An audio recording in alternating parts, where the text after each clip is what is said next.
Hi, it's Beth Marks here from Sutton Group, and I have the great pleasure this morning of having a few minutes with our new mayor, Mayor Rob Sawatzky, who prior to this you were a doctor in town for many years, correct? 21 years, yeah. 21 years. So what made the shift for you? What made you decide to run for office?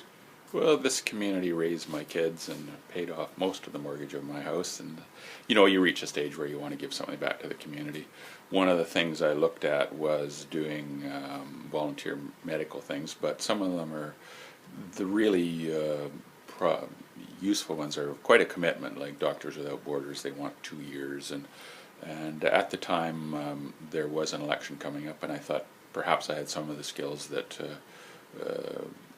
were transferable to local government processes. And I thought, well, I'll run and offer my services to the community, and if the community's interested, then that's where I'll be the next 3 years. And if not, then I would probably have done something in terms of equivalent in terms of service with volunteering for medical missions and things like that. So the election kind of set the plans for the 3 years. Yes.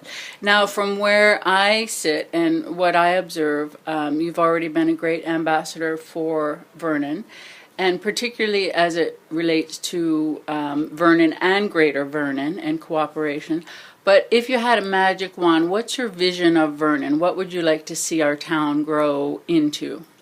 Well, I think pretty much the similar things to what I said in the election, and I don't want to bore people by repeating it all, but we do want to repair our relationships with our neighbors so that we can provide the amenities that we need for an attractive community, and that's a basic part of where we'd like to go. If we're going to provide parks and rec services, we need to cooperate with our neighbors, because many of the people who work downtown they live outside of the borders of Vernon. Sure. And so those services need to move forward, and that requires the goodwill and cooperation of our neighbors, and we do have that, and that we're starting to move towards that. Of course, we all know that for a community to be successful, we need a strong, sustainable economy, and we're often under the influence, like everyone else, of the macroeconomic things that are happening in the world. But there are things we can do locally, and no matter what's happening on the larger world scale, we have to realize that if we're going to attract entrepreneurs, we're going to attract young families, we are competing with other communities, and so we have to find the ways and develop the processes to make our community attractive to those kinds of people in the knowledge network and the kinds of parts of the economy that Vernon can compete in, and that's what I would like to see: a sustainable community that where people are happy to live, and we can attract those sorts of people and keep the young people that are here, and of course the people who have been here for a long time. We also want to provide the kind of amenities and the type of community that they want also. So Right, that robustness and Yeah. as you say, the affordability for even transferring people from jobs and so on. Yeah. You know, how far can their dollar go? What can Yeah. they do when they get here? Yeah, we just had Michael Goldberg, who is a well-respected speaker on urban development. He spoke at the Urban Development Institute meeting in Kelowna late last week, and he spoke on those various things. He's very knowledgeable about the Okanagan Valley, and he's associated with UBC, but he illuminated the things that we were aware of and the things that we have to move forward on. We don't just communicate, or we don't just compete for those aspects of the economy with your local neighbors. You're competing with the modern world. You're competing with places far flung. Absolutely.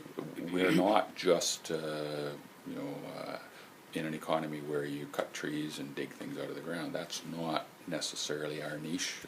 Times have evolved, and we need to recognize that. Yeah. Now, we were speaking earlier. I've heard you public speak on a couple of occasions, and I think you're a wonderful public speaker and very funny.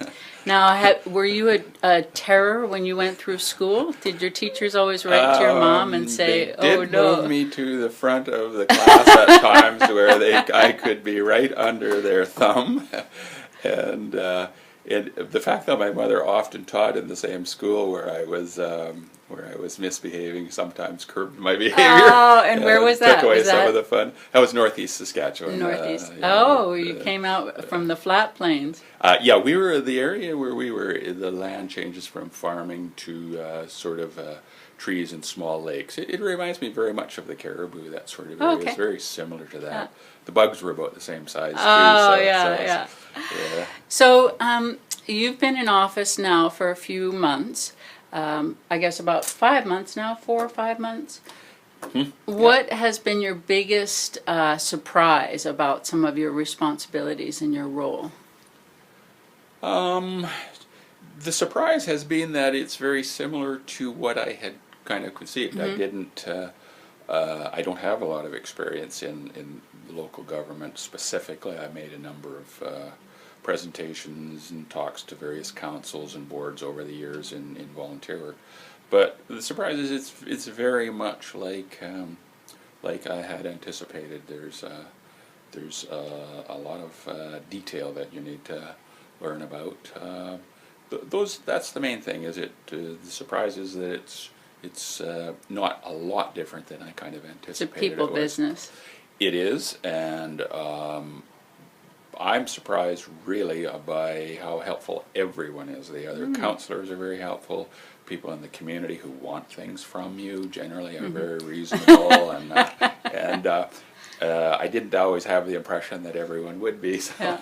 So that leads So me, I may be further surprised. yeah, that leads me to my final question with you, because as I say, I think you're a delightful person in this role, and I say that sincerely. As a person who lives and works in Vernon, and I live in Coldstream, works in Vernon, what can the citizens of Greater Vernon do to help make your job easier? Input. That's a great part of how we operate. We need the input from people in the community, their ideas, things they're interested in. The things that we do as a community are a result of collective thinking, collective ideas, collective views, and that's just the most valuable thing. The biggest enemy to successful local democratic government is apathy. Right. So we appreciate it. We depend upon input from the community. And input at the early stages, not when you come to the last final planning meeting.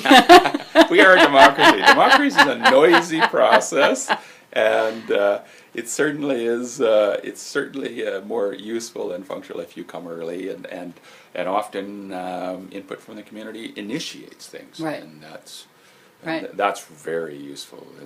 We really depend upon it. Yeah. Well, we appreciate your time so much. We could go on, but we're going to let you get on with your day, and thank you so very much. Well, thank much you very appreciated. much. Thank you. Okay. It was a pleasure. All right. Bye.